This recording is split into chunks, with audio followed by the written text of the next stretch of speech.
안녕하세요. 은하수 합동법률사무소 경매팀 사무장이자 은하수 부동산중개 대표 공인중개사 김범환입니다. 민사집행법 조문 읽기 계속 이어가겠습니다.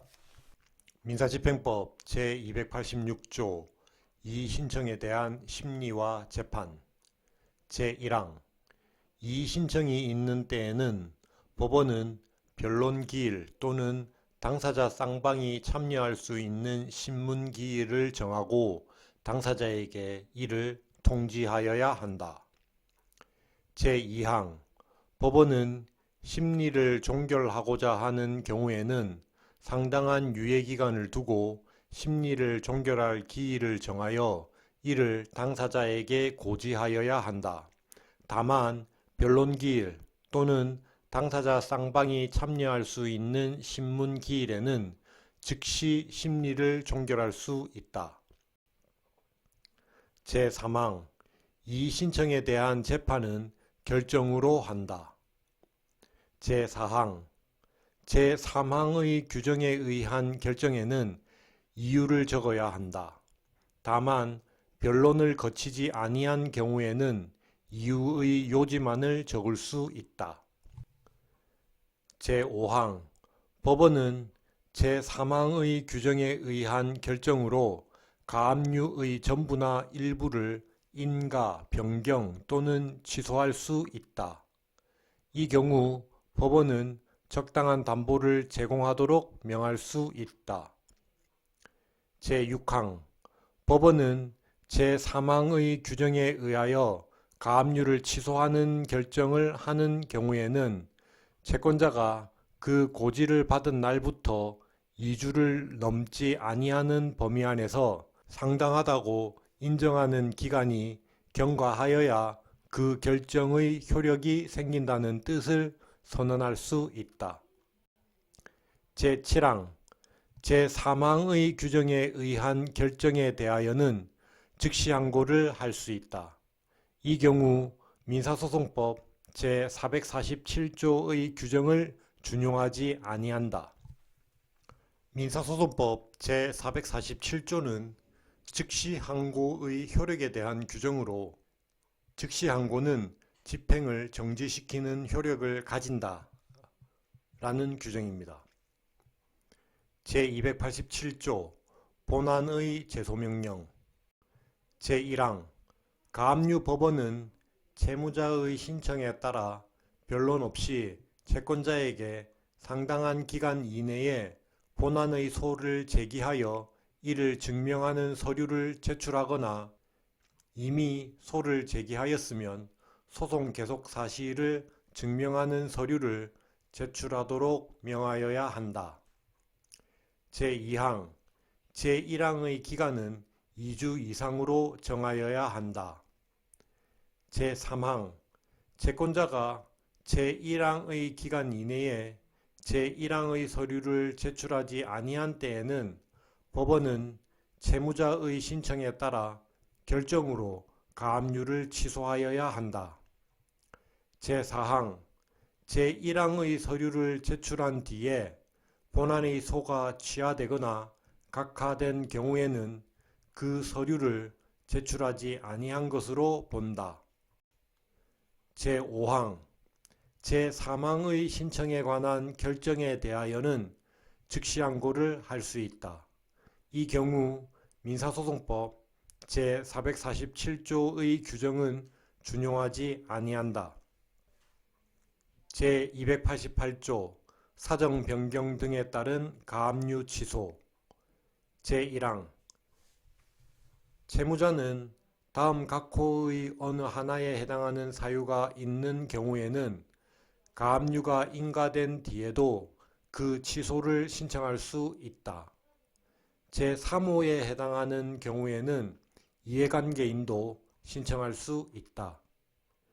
제1호 가압류 이유가 소멸되거나 그 밖에 사정이 바뀐 때 제2호 법원이 정한 담보를 제공한 때 제3호 가압류가 집행된 뒤에 3년간 본안의 소를 제기하지 아니한 때 제2항 제1항의 규정에 의한 신청에 대한 재판은 가압류를 명한 법원이 한다. 다만 본안이 이미 계속된 때에는 본안법원이 한다. 제3항 제1항의 규정에 의한 신청에 대한 재판에는 제286조 제1항 내지 제4항, 제6항 및 제7항을 준용한다. 제286조는 이 신청에 대한 심리와 재판에 관한 규정입니다. 제289조 가압류 취소 결정의 효력 정지.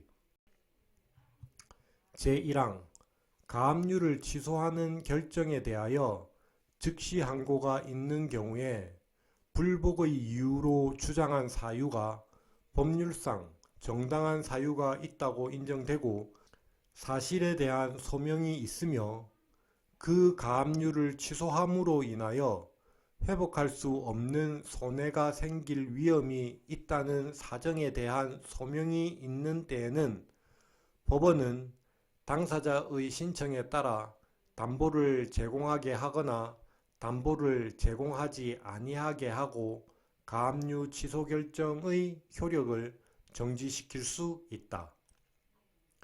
제2항 제1항의 규정에 의한 소명은 보증금을 공탁하거나 주장이 진실함을 선서하는 방법으로 대신할 수 없다.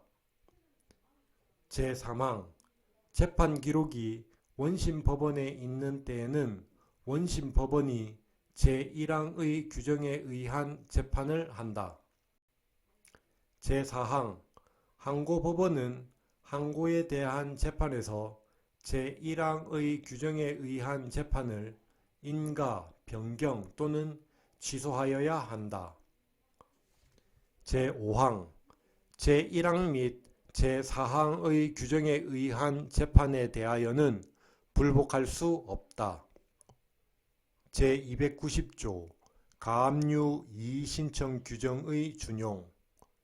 제1항 제287조 제3항 제288조 제1항에 따른 재판의 경우에는 제284조의 규정을 준용한다. 제2항 제287조 제1항 제3항 및 제288조 제1항에 따른 신청의 취하에는 제285조의 규정을 준용한다.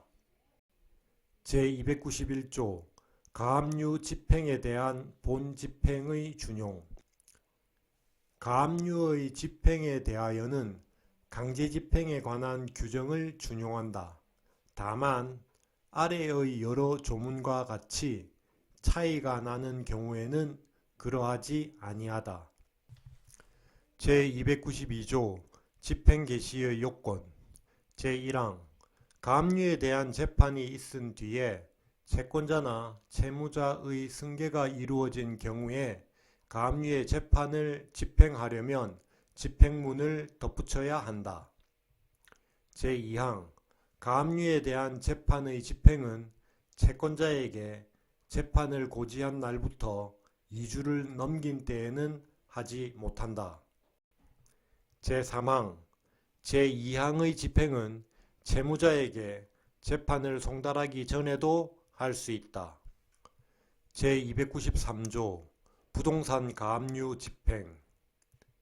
제1항 부동산에 대한 가압류의 집행은 가압류 재판에 관한 사항을 등기부에 기입하여야 한다. 제2항 제1항의 집행법원은 가압류 재판을 한 법원으로 한다. 제3항 가압류 등기는 법원 사무관 등이 촉탁한다. 제294조 가압류를 위한 강제관리. 가압류의 집행으로 강제관리를 하는 경우에는 관리인이 청구 채권에 해당하는 금액을 지급받아 공탁하여야 한다. 제295조 선박 가압류 집행. 제1항 등기할 수 있는 선박에 대한 가압류를 집행하는 경우에는 가압류 등기를 하는 방법이나 집행관에게 선박 국적 증서 등을 선장으로부터 받아 집행법원에 제출하도록 명하는 방법으로 한다. 이들 방법은 함께 사용할 수 있다. 제2항 가압류 등기를 하는 방법에 의한 가압류 집행은 가압류 명령을 한 법원이 선박 국적 증서 등을 받아 제출하도록 명하는 방법에 의한 가압류 집행은 선박이 정박하여 있는 곳을 관할하는 지방법원이 집행법원으로서 관할한다. 제3항 가압류 등기를 하는 방법에 의한 가압류의 집행에는 제293조 제3항의 규정을 준용한다. 제296조 동산 가압류 집행 제1항 동산에 대한 가압류의 집행은 압류와 같은 원칙에 따라야 한다. 제2항 채권 가압류의 집행법원은 가압류 명령을 한 법원으로 한다. 제3항 채권의 가압류에는 제3채무자에 대하여 채무자에게 지급하여서는 아니 된다는 명령만을 하여야 한다. 제4항 가압류한 금전은 공탁하여야 한다. 제5항 가압류물은 현금화를 하지 못한다. 다만 가압류물을 즉시 매각하지 아니하면 값이 크게 떨어질 염려가 있거나 그 보관에 지나치게 많은 비용이 드는 경우에는 집행관은 그 물건을 매각하여 매각대금을 공탁하여야 한다. 제297조 제3채무자의 공탁 제3채무자가 가압류 집행된 금전 채권액을 공탁한 경우에는 그 가압류의 효력은 그 청구 채권액에 해당하는 공탁금액에 대한 채무자의 출급 청구권에 대하여 존속한다. 제3채무자가 가압류 집행된 금전 채권액을 공탁한 경우에는 그 가압류의 효력은 제298조 가압류 취소결정의 취소와 집행 제1항 가압류의 취소결정을 상소법원이 취소한 경우로서 법원이 그 가압류의 집행기간이 되는 때에는 그 취소의 재판을 한 상소법원이 직권으로 가압류를 집행한다. 제2항 제1항의 경우에 그 취소의 재판을 한 상소법원이 대법원인 때에는 채권자의 신청에 따라 제1심 법원이 가압류를 집행한다. 제299조 가압류 집행의 취소 제1항 가압류 명령에 정한 금액을 공탁한 때에는 법원은 결정으로 집행한 가압류를 취소하여야 한다. 제2항 삭제 제3항 제1항의 취소 결정에 대하여는 즉시 항고를 할 수 있다. 제1항의 취소 결정에 대하여는 제17조 제2항의 규정을 준용하지 아니한다. 제17조는 취소 결정의 효력에 대한 규정이며 제2항은 결정은 확정되어야 효력을 가진다라는 규정입니다. 오늘은 여기까지 하겠습니다. 좋아요, 구독, 알람 설정 부탁드립니다. 감사합니다.